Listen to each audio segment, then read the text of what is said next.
Hi friends, welcome to மல்லி promo. இன்னைக்கு நம்ம மல்லி சீரியல்ல என்ன விறுவிறுப்பான விஷயம் அப்படின்னு பார்த்தீங்கன்னா, இப்போ டிஎன்ஏ ரிப்போர்ட்டை பற்றி விஜய்க்கு எல்லா உண்மையுமே தெரிய வருது. சுடர் தான் இவ்வளோ நாளாக தன்னையும் தன் குடும்பத்தை ஏமாத்தி இருக்கிற ஒரு உண்மை விஜய்க்கு தெரிய வருது.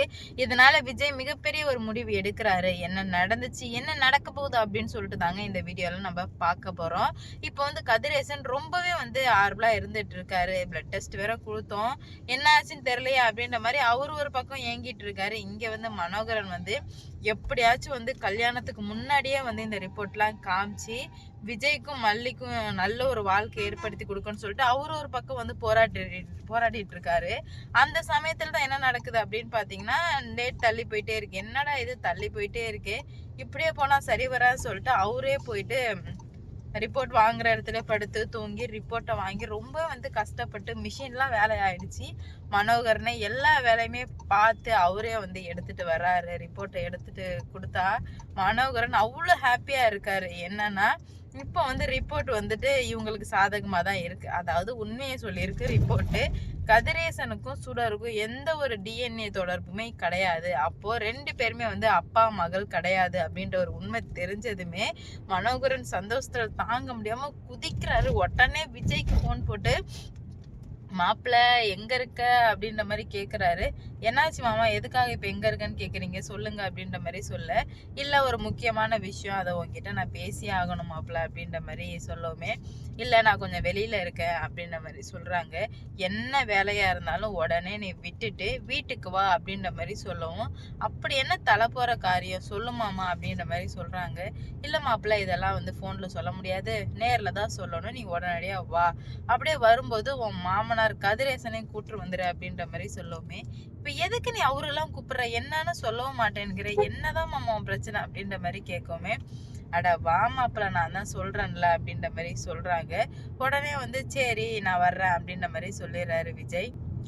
விஜய்க்கு ஒரே யோசனையா இருக்கு, என்னவா இருக்கும், எதுக்காக இப்படி அடிச்சு பிடிச்சி இப்ப கூப்பிடுறாரு, என்னன்னு ஒன்றும் புரியலையே அப்படின்ற மாதிரி ரொம்பவே குழப்பத்தோட இருந்துட்டு இருக்காரு விஜய். அப்பதான் வீட்டுக்கும் போயிடுறாரு. கதிரேசருக்கும் போன் போட்டு, இந்த மாதிரி மனோகரன் உங்களை வர சொன்னாங்க மாமா, நீங்க உடனே வாங்க அப்படின்னு சொல்லவும், என்னாச்சு மாப்பிள்ளன்னு அவரும் கேட்கறதுக்கு எனக்கும் எதுவும் தெரியாது, வந்தாதான் மாமா தெரியும் அப்படின்ற மாதிரி சொல்லி இப்போ உடனே எல்லாருமே போறாங்க.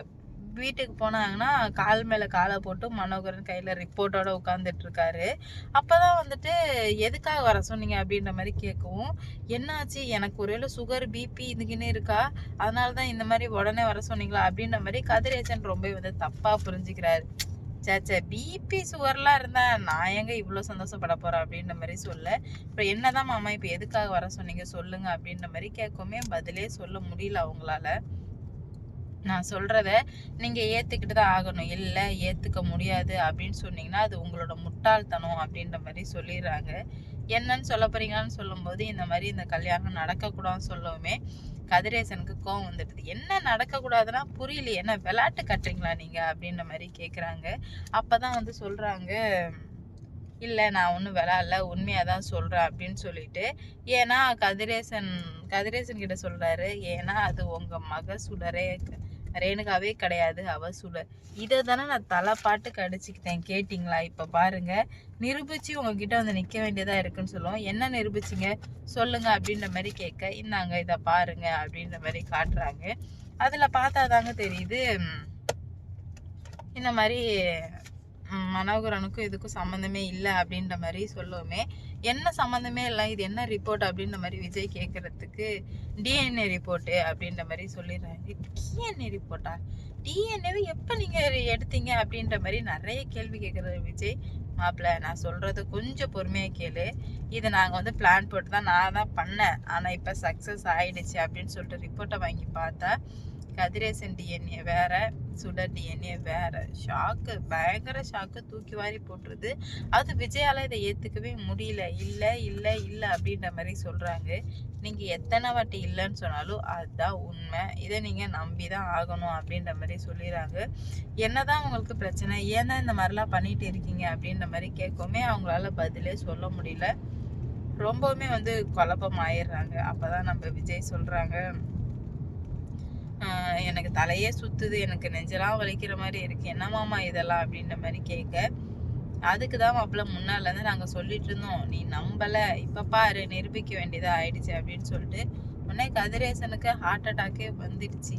என்னது சுடர் சுடர் அப்ப ரேணுகா என் புள்ள இல்லையா அப்படி இப்படின்னு சொல்லிட்டு, நான் பெத்தவங்க இல்லையா, செத்து போனாங்கன்னு போயிட்டாங்க அப்படின்னு நினைச்சு வாழ்றது ஒரு வழி. செத்து போனவங்க ரிட்டர்ன் வந்து ஏமாத்தினா அது ரொம்ப கொடுமையான வழி. அதை தான் வந்து விஜயை விட இந்த வாட்டி வந்து விஜய் வந்து ரேணுகா மேல அதிக அன்பு வைக்கல. பாசம் வச்சது எல்லாமே வந்து கதிரேசன் மட்டும்தான், தான் பொண்ணு அப்படின்னு சொல்லிட்டு தலைக்கு மேல தூக்கி வச்சு ஆடி ரொம்பவே வந்து சந்தோஷமா இருந்தாரு. ஆனா இப்ப எல்லாமே வந்து இப்படி ஆகும்னு சொல்லவுமே அவர் ரொம்ப மனசு உடைஞ்சு மனசு நொந்து போயிட்டாரு. மொத்த அன்பே வச்சதுக்கு எல்லாத்துக்குமே வயசானவர் இல்லையா, அதனால அவரால் தாங்கவும் முடியல. என்ன பண்றது போதுன்னே தெரியாம முழிச்சிட்டு இருக்காரு கதிரேசன். என்ன நடக்க போகுது அப்படின்னு சொல்லிட்டு வெயிட் பண்ணி பார்க்கலாம். இவ்வளோ நாளாக இருந்ததுக்கும் இப்போ இருந்துட்டு இருக்கிறதுக்கும் நிறையவே வந்து வித்தியாசங்கள் இருந்துட்டு இருக்குங்க. என்ன நடக்க போகுது அப்படின்னு சொல்லிட்டு வெயிட் பண்ணி பார்க்கலாம். கூடிய சீக்கிரம் எல்லா உண்மையுமே தெரிய வரவுமே விஜய் சொல்லிட்டாங்க, சரி நீங்கள் டிஎன்ஏ எடுத்துட்டீங்கல்ல, இப்போ நான் டிஎன்ஏ எடுக்கிறேன், எடுத்து எனக்குமே கரெக்டாக வந்துச்சு அப்படின்னா பார்த்துக்கலாம், நான் வந்து அடுத்து என்ன முடிவு பண்ணுறேன்னு பார்க்குறேன். ஏன்னா இதில் எனக்கு நம்பிக்கை இல்லை அப்படின்ற மாதிரி விஜய் சொல்லவுமே அப்போ தான் கதிரேசனுக்கு உயிரே வருது.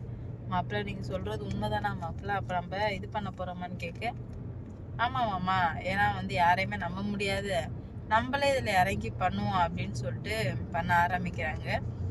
மல்லிகைனா செம ஹாப்பி, எப்படியும் ஏதோ ஒரு வகையில் வந்து புரிய வச்சிட்டோமே அப்படின்னு சொல்லிட்டு மல்லி சந்தோஷமா இருந்துட்டு இருக்காங்க. கதிரேசன் சாப்பிட்றதும் இல்லை போகிறதும் இல்லை, சாப்பிடுங்க மாமா பார்த்துக்கலாம் அப்படின்ற மாதிரி சொல்கிறாங்க.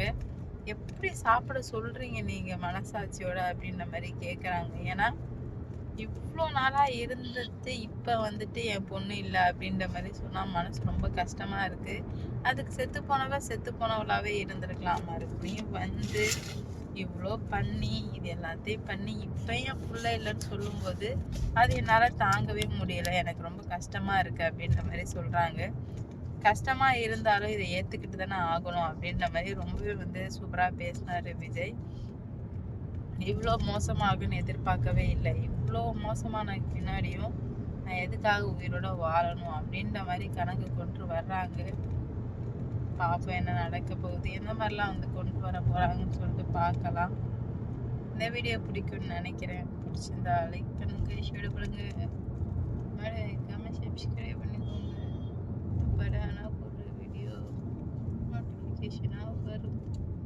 அடுத்தடுத்து என்ன நடக்க போகுது சொல்லிட்டு வெயிட் பண்ணி பார்க்கலாம். இன்னைக்கு நைட்டு சஞ்சா போட்டு பைபாஸ் போடுவோமா அப்படின்னா காசு தான் இல்லை. Okay bye.